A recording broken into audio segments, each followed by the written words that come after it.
Let's bring in talkSPORT's chief football correspondent, Alex Crook. Crookie. Crookie, good morning, Crookie. Would you have known, Crookie, where Airdrie was in relation to Motherwell?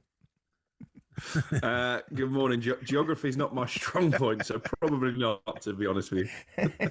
Right, let's kick off. What about reading about Marcus Rashford? Yeah, there's a lot of Manchester United fans. Well, not a lot, but there's certainly some Manchester United fans who I think are hoping that because Ruben Amorim is no longer the manager, and obviously there was a big fallout between the two, that maybe his departure would pave the way for a return to Old Trafford for one of their former heroes. Obviously came through the academy, big United fan as a kid. I don't think that's going to happen. From what I'm being told, it was as much a boardroom decision as it was the manager's to get Rashford. Would the off punters the books. have it? Would they have it? The Man United faithful, would they welcome that?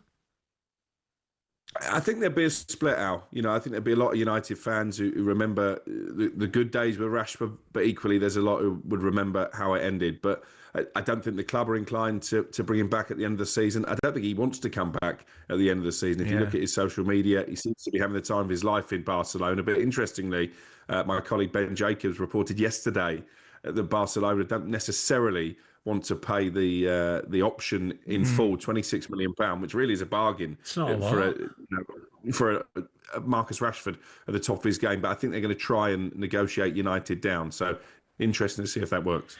Crookie, what about now you're looking at a lot of clubs, City included, probably Liverpool as well, maybe screaming out for a centre back. Mark Guehi's the obvious one that would come into the equation. I mean, he'd clearly, it'd be a target for a lot of clubs. But flip side, what if you're Mark Guehi? Would you wait to the end of the season, or do you say to yourself, I might have a chance of winning a title and go to City, or does he go to Real Madrid? It's a conundrum, isn't it? Do you wait even until maybe after the World Cup? Because if he has a blinder at that tournament, then suddenly his wage demands can go through the roof, can't they? I think if he goes anywhere this window, I think Manchester City is the most likely destination. You look at their back line last night, and I know I kept a clean sheet, but it didn't look like a Manchester City defence that would strike fear into the opposition. So they are short in that area. Bayern Munich as well, according to sources in Germany, their sporting director has made contact. And, maybe Mark Gay will look at what Harry Kane's done over there. You're pretty much guaranteed to win the league every season. You're going to go deep in the Champions League.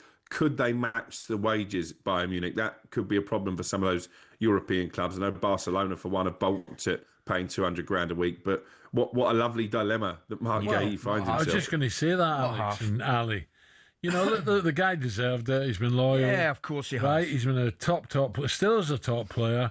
Just keep yourself fit. Yeah. Make the right choice. You're set for life. Absolutely. I mean, he's nice. As Crookie said, what a fantastic position to be in.